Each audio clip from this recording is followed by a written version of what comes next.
Hello everyone, this is फामाउल। आज की वीडियो में हम नया सब्जेक्ट शुरू करेंगे विच इज़ बायोकेमिस्ट्री।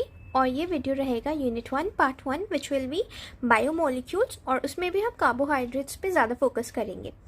तो बायोमोलिक्यूल्स क्या होती हैं? ऐसी कोई भी मॉलिक्यूल जो हमारे बॉडी में काम आ रही हैं या फिर बॉडी को अच्छे से फंक्शन करने में हेल्प कर रही है, उन्हें बायोमोलिक्यूल्स कहते हैं। एक बार जल्दी से डेफिनेशन देख लेते हैं। These are molecules that are essential to the structure and function of living organism. They are organic molecules, which means they have carbon atom and they play crucial role in various body function, जो कि मैंने अभी कहा। तो इसकी classification एक बार देख लो। Classification में इसमें 4 मेन बायो मॉलिक्यूल यूज होते हैं on the basis of composition and function: carbohydrate, lipid, protein, nucleic acid. ठीक है। अब कार्बोहाइड्रेट क्या होता है, उसकी कंपोजिशन क्या होती है? कार्बोहाइड्रेट का कंपोजिशन क्या होता है? Carbon, hydrogen and oxygen atom होता है उसमें। फंक्शन क्या होता है? प्राइमरी सोर्स ऑफ एनर्जी है और सेल के स्ट्रक्चर को बनाने में ये हेल्प करती है। Also structural components in cell walls and membrane. Example: glucose, fructose, starch, cellulose. अब हम पढ़ेंगे कि लिपिड्स की कंपोजिशन क्या होती है। इसमें भी सेम है, ऑलमोस्ट सारे मॉलिक्यूल्स सेम ही रहते हैं, कार्बन, हाइड्रोजन, ऑक्सीजन, पर इसमें कार्बोहाइड्रेट के कंपैरिजन में ऑक्सीजन थोड़ा कम होता है। फंक्शन क्या है? सेम ही होगा। एनर्जी स्टोरेज, इंसुलेशन का, cushioning of organs, structural components of cell membrane, signalling molecules. Example के तौर पे फैट्स हो गए, ऑयल्स हो गए, फॉस्फोलिपिड्स हो गए। प्रोटीन क्या होता है? प्रोटीन अमीनो एसिड का माला होता है बेसिकली। तो इसमें जो पर्ल है ना, मोती का काम क्या करेगा? अमीनो एसिड करेगा, और उसका जो धागा होगा that will be peptide bond. So amino acids linked by peptide bond is called protein. और अमीनो एसिड में क्या क्या होते हैं? कार्बन होता है, हाइड्रोजन होता है, ऑक्सीजन होता है, नाइट्रोजन होता है, और कभी कभार सल्फर भी होता है। फंक्शन क्या है? एंजाइम के तौर पर एंजाइम की कैटालिसिस में हेल्प करता है। Enzyme catalysis, structural support, transport, defence, cell signalling. और एग्जाम्पल देख लेते हैं एक बार। Enzyme, antibodies, haemoglobin, collagen. Nucleic acid क्या होता है? यहाँ पे हल्का सा न्यूक्लिक एसिड की स्पेलिंग में थोड़ी गड़बड़ हो गई थी, मैंने आई लिख दिया था जबकि EI होता है। तो इसकी कंपोजिशन ये होता है: composed of nucleotides which consist of sugar, a phosphate group, nitrogenous base. Nucleic acid has carbon, hydrogen, oxygen, nitrogen and phosphorus. ठीक है, इसकी कंपोजिशन भी पढ़ ली। ऑलमोस्ट सबकी कंपोजिशन सेम ही है, किसी किसी में नाइट्रोजन लग रहा है, किसी में फॉस्फोरस लग रहा है, किसी में सल्फर लग रहा है ना। फंक्शन क्या है? Store and transmit genetic information. DNA जो होता है वो जेनेटिक इन्फॉर्मेशन कैरी करता है, वाइल RNA जो होता है वो प्रोटीन सिंथेसिस के में हेल्प करता है। एग्जाम्पल यही है DNA और RNA। अब हम पढ़ेंगे कि कार्बोहाइड्रेट्स क्या होती है, या फिर कार्बोहाइड्रेट की क्लासिफिकेशन एक बार इन डेप्थ पढ़ने की कोशिश करेंगे। तो कार्बोहाइड्रेट्स का जो क्लासिफिकेशन है ना, on the basis of chemical nature, ये मोनोसेक्राइड, डाइसेक्राइड, ओलिगोसेक्राइड और पॉलीसेक्राइड के फॉर्म में होती है। ठीक है ना। मोनोसेक्राइड में क्या होता है? ये बहुत बड़ा हो सकता था, इसे बहुत अच्छे से और बड़ा हम समझ सकते थे, but we don't need it. तो इसको मैंने छोटे से बॉक्स में ही समझाने की कोशिश की ताकि आपको याद करने में आसान रहे। मोनोसेक्राइड में क्या होता है? सिर्फ एक शुगर यूनिट यूज होती है। Simplest form of carbohydrate has single sugar unit. और फंक्शन क्या होता है? एक्ट्स एज बिल्डिंग ब्लॉक और प्राइमरी सोर्स ऑफ एनर्जी रहता है। फंक्शन ऑलमोस्ट सारे कार्बोहाइड्रेट्स का सेम ही है। एग्जाम्पल देख लीजिए। एग्जाम्पल बहुत इंपॉर्टेंट है: ग्लूकोज, फ्रुक्टोज, गैलेक्टोज। नॉ डाइसेक्राइड क्या होता है? ये 2 मोनोसेक्राइड के जुड़ने से बनती है, लिंक बाय ग्लाइकोसिडिक बॉन्ड होता है। फंक्शन क्या है? डाइसेक्राइड्स को हमें तोड़ना पड़ता है, कन्वर्ट करना पड़ता है मोनोसेक्राइड्स में, ताकि इन्हें अच्छे से डाइजेस्ट कर सके।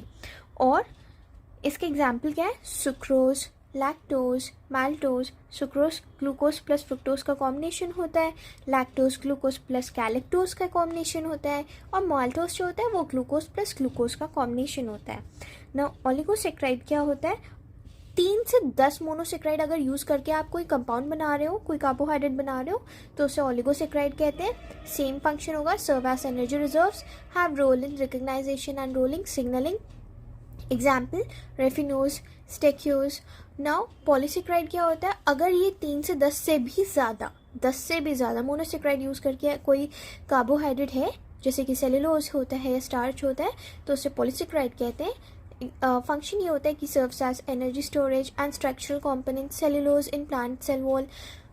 Example: starch, glycogen, cellulose. तो यहाँ पे फंक्शन आपने नोटिस किया ही होगा, ऑलमोस्ट सबके फंक्शन सेम ही हैं, ठीक है। अब पढ़ते हैं कि अगर आपको फंक्शन के बेसिस पे कार्बोहाइड्रेट्स को क्लासिफाई करना पड़ा तो क्या होगा। दो ग्रुप निकल के आएंगे, एक होगा स्ट्रक्चरल कार्बोहाइड्रेट्स और दूसरा होगा स्टोरेज कार्बोहाइड्रेट्स। स्ट्रक्चरल कार्बोहाइड्रेट्स वो जो सेल के स्ट्रक्चर को बनाने में हेल्प करती है, ठीक है। Carbohydrates that contribute to the structure of cell and tissue, example cellulose in plant cell wall, chitin and exoskeleton of arthropods।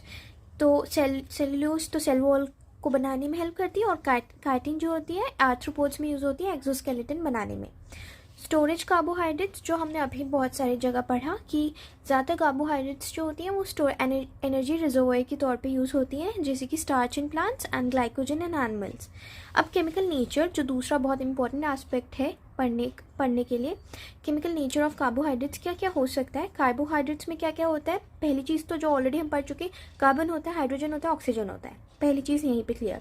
ना मोनोसेक्राइड्स को आप कैसे क्लासीफाई कर सकते हो, जितने नंबर ऑफ कार्बन एटम होंगे ना उस बेसिस पे आप मोनोसेक्राइड को क्लासीफाई करोगे। फॉर एग्जाम्पल अगर ट्राइओज है तो 3 कार्बन होंगे, पेंटोज है तो 5 कार्बन होंगे, हेक्सोज है तो 6 कार्बन होंगे, और ये लीनियरली या फिर रिंग फॉर्म में भी एग्जिस्ट कर सकती हैं।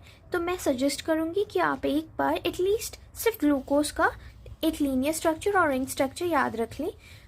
तो ये क्या करती है, ये ऑप्टिकल एक्टिविटी भी शो करती है। कार्बोहाइड्रेट्स जो होती है ना, आइसोमेरिज्म, ऑप्टिकल एक्टिविटी, ये सब शो करती हैं। तो ये डी ग्लूकोज का स्ट्रक्चर है, डी मतलब डेक्स्ट्रो रोटेटरी और एल मतलब लीवो रोटेटरी। अब हम देखेंगे कि ऑक्सीडेशन होने पे अगर आप कार्बोहाइड्रेट का ऑक्सीडेशन करते हैं तो क्या होगा। एक बार रिंग स्ट्रक्चर भी मैंने जैसे कहा एक बार याद कर लीजिएगा, अच्छा ही रहेगा ना। ऑक्सीडेशन अगर आप ग्लूकोज का कार्बोहाइड्रेट का करेंगे तो क्या होगा। देखिए कार्बोहाइड्रेट जो होता है ना, स्पेशली उसका जो ग्रुप होता है मोनोसेक्राइड, उसमें 2 ग्रुप निकल के आते हैं, एल्डोस और कीटोस। तो अगर एल्डिहाइड वाले ग्रुप को आप ऑक्सीडाइज कर दें तो उसमें वो किस चीज़ में कन्वर्ट हो जाएंगी, ग्लूकोनिक एसिड में। CHO को अगर आप ऑक्सीडाइज करेंगे तो COOH में कन्वर्ट हो जाएगी। एट द सेम टाइम अगर आप ग्लूकोज को या मेनोज को, ये जितने भी कार्बोहाइड्रेट्स हैं, रिड्यूस करेंगे तो वो कुछ अपनी कॉरेस्पॉन्डिंग अल्कोहल बनाएंगी। फॉर एग्जांपल अगर डी ग्लूकोज को आप रिड्यूस करेंगे तो वो डी सॉर्बिटॉल बना देगी, डी मेनोज को रिड्यूस करेंगे तो वो डी मेनिटॉल बना देंगी, डी राइबोज को रिड्यूस करेंगे तो डी रिबिटॉल बना देंगी, और डी गैलेक्टोज को रिड्यूस करेंगे तो डी डेल्सिटॉल बना देंगी।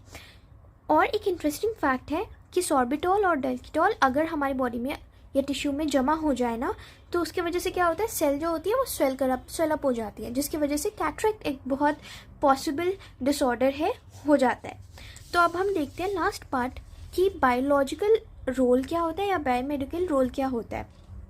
डेक्सट्रोज जो होती है that is frequently used in medical practice. Fructose is abundantly found in semen utilized by sperms for energy. Cellulose plays an important role in human health by decreasing absorption in intestine and increasing bulk of feces to avoid constipation. ये क्या करती है, glucose का absorption small intestine में ना कम कर देती है, जिसके वजह से फीकल का जो बल्क है वो दैट इंक्रीजेस और कॉन्स्टिपेशन हट जाता है, नहीं होता है।